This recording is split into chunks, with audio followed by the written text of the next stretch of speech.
PT Bank Pembangunan Daerah Jawa Barat dan Banten Tbk atau yang dikenal dengan BJB mengadakan gathering bersama nasabah di Ballroom Novotel Palembang pada Kamis 10 Maret 2016. Acara bernuansa merah ini bertemakan Feng Shui Talk dan Astrologi Outlook with Q&A. Acara yang dihadiri Direktur Utama Bank Jabar dan Banten, Ahmad Irfan, mengungkapkan pada September 2015, aset BJB tercatat sebesar 88 triliun rupiah.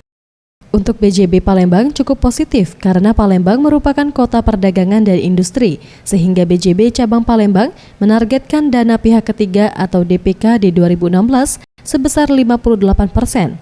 Sedang untuk target kredit di Palembang meningkat 14% dibandingkan tahun lalu. Ya, tanggapan acara hari ini untuk memperkenalkan BJB, ya.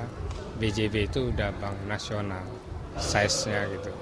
Potensi cukup besar kan, Palembang tahu sendiri kan, kota perdagangan, kota industri kan. Gitu. Jadi potensi cukup besar untuk kita rekrut. Market masih luas untuk menggarap sektor kredit.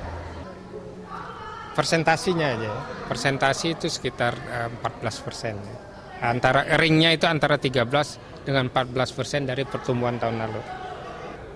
Tapi untuk meningkatkan infrastruktur suatu daerah, BJB juga punya misi.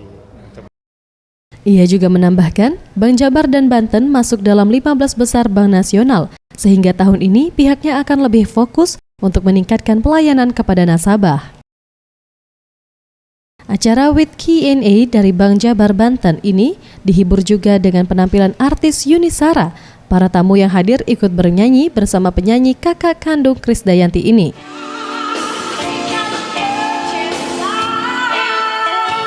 Mengga Dwi Handayani, Faisal Ariantara, Sriwijaya TV.